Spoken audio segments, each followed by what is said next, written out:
put your hands together for Ritesh Agarwal, founder and CEO of OYO Rooms.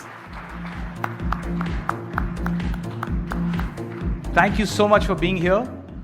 And to steer the discussion, I'd like to invite up on stage Managing Editor, Times Network and Business Head, Times Influence, Mihir Bhat. Thank you both so much, gentlemen. Over to you. Thank you, Cyrus. So, Ritesh, first of all, thanks for coming. I was wondering how do I start my interview because, this is not the usual interview that we do where we speak about valuations and fundraising plans and all of that. This is basically about entrepreneurship. But thanks to Mr. Vaidyanathan, he gave me a nice cue. So I want to start by asking you, he made a statement that that is the best thing you did, dropping out of the college. Do you also believe so? So first off, thank you for having me here. I personally enjoy being around entrepreneurs myself, so I'm glad that you had me here. And of course, Mr. Vaidyanathan is very generous, but it always puts more pressure on me because now we have to do more to be able to earn that, all the nice words. I think dropping out, look, I think at that point of time, I was naive, right? Like I was just right out of high school. I really felt like travel was getting started and people wanted a clean, comfortable place to stay in. Most people were wanting to build new hotels in the budget segment. I felt instead of building, there are many properties that already exist. Why can't I refurbish them, turn them around and convert them into a new brand itself? So really it was a very first principle business idea. At that point of time, I did not know what it meant to drop out of university. मुझे अच्छा लग रहा था करना, so I kept pursuing it. Now when I look back, I feel that was such a bad idea, right? Like I feel like, I had no other choice, right? Like if OYO did not turn out to be successful, I would basically be no graduate, no business, but probably I feel like naivety is very critical when you're building your business. I'm very thankful that over the last 9-10 years, I've been able to build this business along with so many great partners. I must call out the Thiel Fellowship also helped me. This person called Peter Thiel, who's the founder of PayPal, early investor in Facebook. He gives $100,000 to 20 people under the age of 20. Acceptance rates are lower than Ivy Leagues, but the condition is you have to stop out of university. Now, I felt this was great. On a lighter note, you get paid not to go to university. On a lighter note, but I was the first Asian resident to be a Thiel Fellow. I went to the Bay Area. First time I traveled overseas. And I saw young entrepreneurs who were thinking, they had no business. Like there was one of my friends who was building a flash storage company. It had not even started. And his first idea was, I want to build the world's biggest flash storage company. I had one guest house in Gurgaon, and if I said I had to build 10 guest houses in South City, people used to laugh at me. So ability to think big was one thing that I really took away from the Thiel Fellowship, which I think has helped me quite a bit as well. And I'll leave for many SMEs because the SMEs of today, in my view, are the unicorns of tomorrow. So in some way, thinking big doesn't come with a cost. Investing for it comes with a cost. So सोच तो लो फिर उसके बाद करना है नहीं करना है, you can look at the resources that you have to pursue it. Right. Ritesh, it's easy to talk about success, and when you have a huge success story behind you like you have, obviously there is a lot to talk about. But I mean, obviously, one is it doesn't come overnight, and second is people don't look at the failures that one goes through before hitting that successful idea. So I want to understand what was going on in your mind when you decided to sell SIM cards when you were in 6th? I don't know how many of you know, but that is what Ritesh used to do when he was in standard 6th, when people are still trying to figure out how to solve a maths problem, including myself. So what was playing in your head?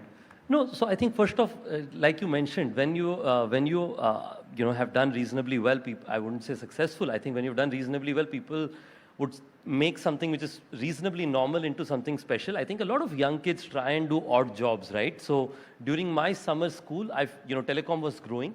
It was the world where BSNL was translating into a lot of private players wanting to grow, and each one of them were adding subscribers. I come from a little town in Odisha called Raigada. Most of you may not have heard about this place. So in that town, I became the person who became the white labeled salesperson for a telecom company. So it was like one of those things that rebel kids would end up doing. But what I would like to take away from these are 2 or 3 things, right, which may be valuable for our SME partners, entrepreneurs here. I think the first one is, whenever I meet SMEs, and my business is fully driven by SMEs. We partner over 10,000 hotel owners in India and over 5,000 SMEs who use our services.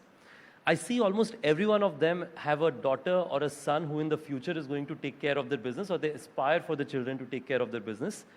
I believe starting early cannot be excused, right? Like if they'll enjoy, of course. If they don't enjoy, it's a different story. But if they do enjoy, get them access to do newer things when they're early and when they're young. I feel it will be very valuable. And the second is, like you said, success takes a long time. I always say every overnight success is at least a 10-year-old story. So whenever you read on a newspaper saying, ye to overnight successful ho gaya, you should know that that person has been at it for at least 10 years. So when you're struggling or fighting, you feel like I've been doing this for 6 years, too long. I must tell you this, that even today I feel like it's been too long and I have to do more. I feel like I'll probably feel like this for another 10, 20, 30, 40 years. I don't know for how long, but definitely for long enough.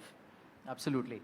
Ritesh, also, and coming back to the decision to drop out from the college, not many parents approve of that. In your case, obviously I know that till very recently your mother was not very supportive of the idea of entrepreneurship, forget dropping out of the college. So, first of all, how did she react when you decided to drop out from the college?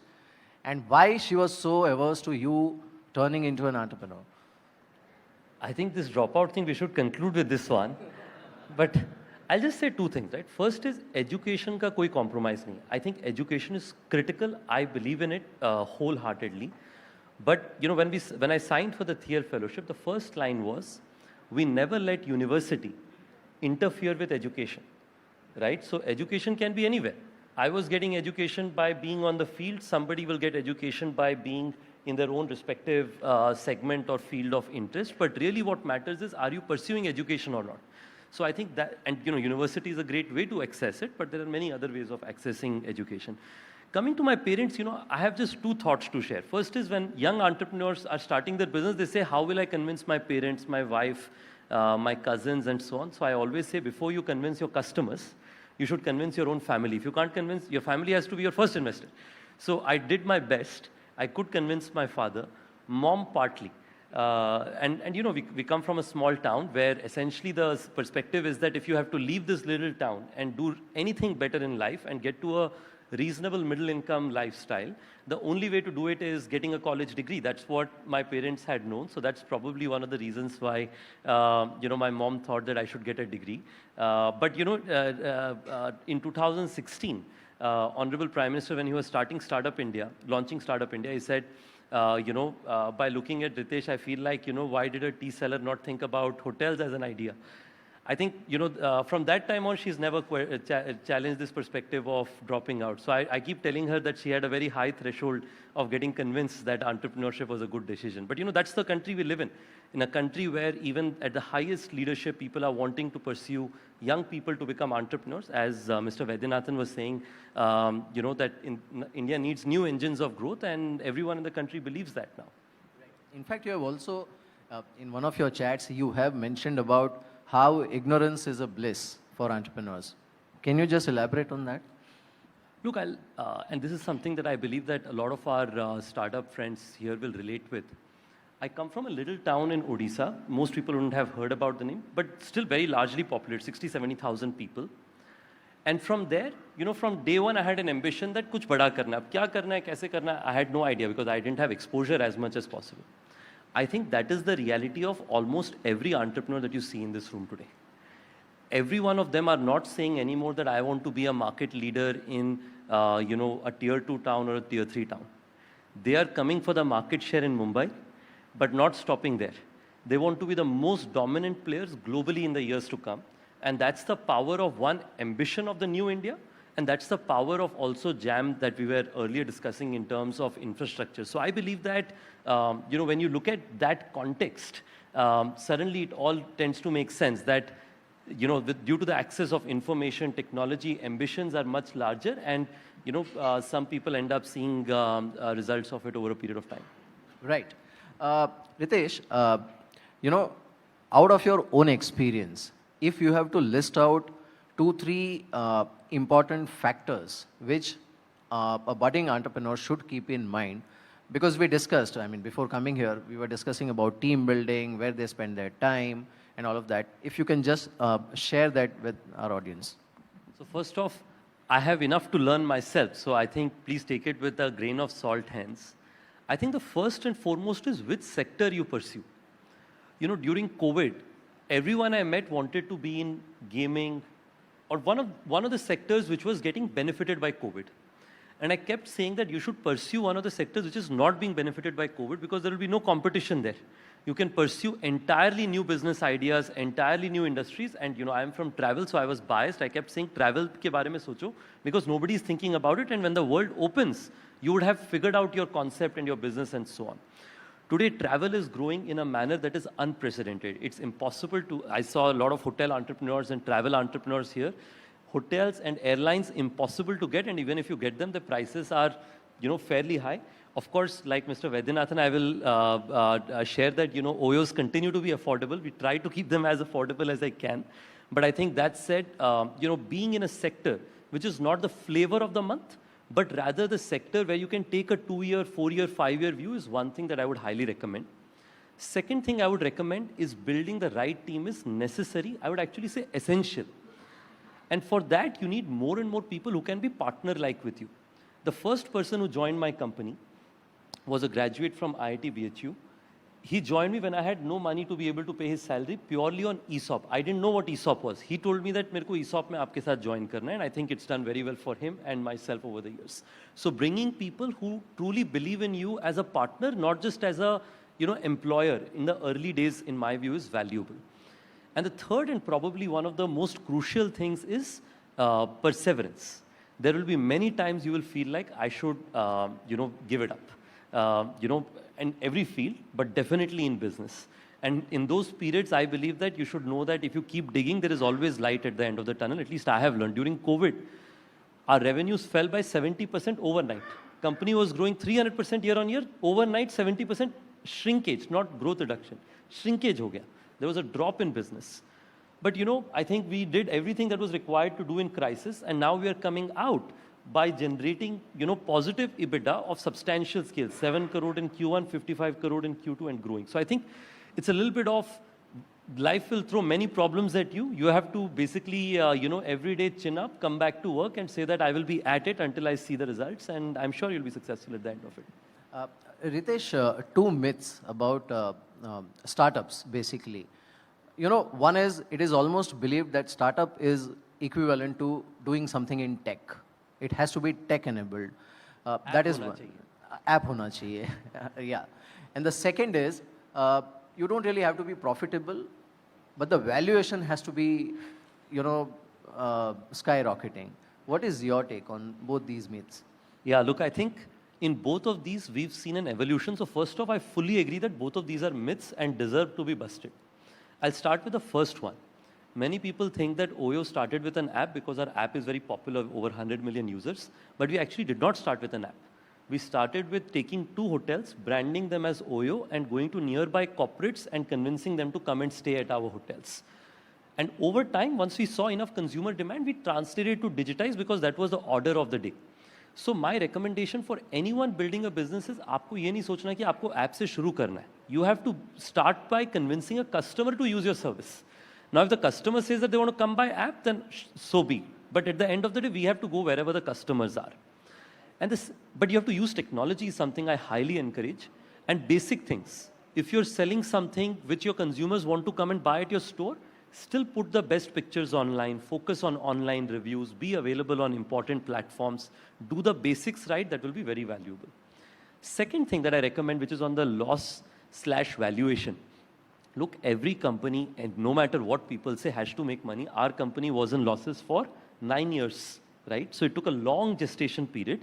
But at some point of time, it has to return money, which is what we are starting to do now with increasing EBITDA, but we have to do a lot more in times to come. So it is true for us, but it is true for almost every company. So if anyone tells you that this company doesn't need to make money, they're telling something wrong. There is no pool of infinite capital that exists, at least that much I know in my 10 years of experience. Maybe there is, anything beyond that. On valuation, look, I think as entrepreneurs, we can only focus on building good businesses and delivering earnings for our shareholders, good customer service, and so on. Valuation is really what the market has to decide basis what other companies are being traded at. I do think that said, an entrepreneur's job is not just to deliver earnings, but also to keep in mind that they have to do the best they can to deliver value and positive earnings for the shareholders. So while you cannot do much about valuation, but you have to keep your eyes out. And we, of course, try to do it ourselves to make sure that, of course, COVID is one thing that we can't control. But outside of that, how do we make sure that our shareholders definitely make money and not by, purely by means of earnings as well as other efforts that, one can put. There have been a couple of misfires in the listed universe as far as startup ecosystem is concerned. Do you think there's too much focus on valuation should be checked? Because it affects, end of the day, a retail investor ends up probably taking the losses. I think there are only two learnings I will take away from it. The first is you have to deliver good results. I think a lot of these companies, they are all very popular in making a difference, right? Like OYO, while not listed yet, if you see just in Maharashtra that we are in, over 42 cities in Maharashtra, thousands of small business owners every year will make 50 lakh rupees of income purely by one platform. Now there will be beyond us, there will be many other digital companies who are making a difference in Maharashtra, and you then multiply this across India. The number of jobs it creates, the amount of taxation it generates is all pretty significant. So all these companies definitely are very impactful. And I do believe there is value that exists. There are two questions or areas that all these companies are focused on. One is to deliver profits over time so that shareholders are also happy. And second is how they're valued is something that everybody is thinking about. I increasingly believe that maybe most of these companies in the near future will actually get to profitability. This winter that everybody is saying there is a problem. As an entrepreneur, my KPI is to be optimistic. So I'm optimistic even in these challenges to say that this will actually push a lot of entrepreneurs to deliver profits. So you will not just see many unicorns next year, you will see the most amount of profitable unicorns next year is my belief. At least that's my view for the next year. And when that happens, I think a lot of these valuations will become very easy, relatively easy answers, I think. Is listing on the cards in the current scenario? I think we are, enjoying the benefits of travel uplift thanks to the Indian government. You're seeing that flights, trains, Vande Bharat trains, buses, they're all full. They're all coming in and staying at, in culture, like Jammu and Kashmir. I have seen the highest bookings I have ever seen, this year. And it is going on until now. This is actually supposed to be an off season. But even now we are seeing substantial, and that's just one state. Nationally, we are seeing massive drive. So we are enjoying the upside of the travel boom that's come by. When we take it to a broader list of shareholders is, depending on when the markets are right. Absolutely. One last question to you, Ritesh. For 2022, you had mentioned that ocean, devotion, and profession. These are the important trends for 2022. We'll be hitting 2023 very soon. What are going to be the key trends for 2023 according to you? I think first of all, these three remain very, very strong. In ocean, if you look at the number of undiscovered beach destinations which have become popular, even in Maharashtra, but across the nation, is unparalleled because people just want to get out after 2 years of staying in houses. People want to go out and discover. Devotion is during COVID or after COVID or before COVID, I think devotion always works, no matter which part of the country you are in. I was actually in Banaras recently, and near the temple area, almost all the OYO's prices are up by like 10-15% and impossible to get a room. Like even I had booked, the patron or our hotel owner said that, if you're checking out sooner, I will check out so that I can get a new booking from your platform only. Because such is the velocity of, devotion. And I think profession is also huge. Conferences are back. Weddings are back, and of course, SME travel is back in a big way because SMEs, and a lot of them are here, to do their business, they have to go from one town to another. So in my view, all these three will continue. Just one thing I believe is people investing in hotels will dramatically rise in the next year, and small hotels, 20 room, 30 room, 40 room properties, even small 5, 10 room properties, because I believe that the return that you can get in a small hotel is far quicker. You don't have the headache of a restaurant and various others.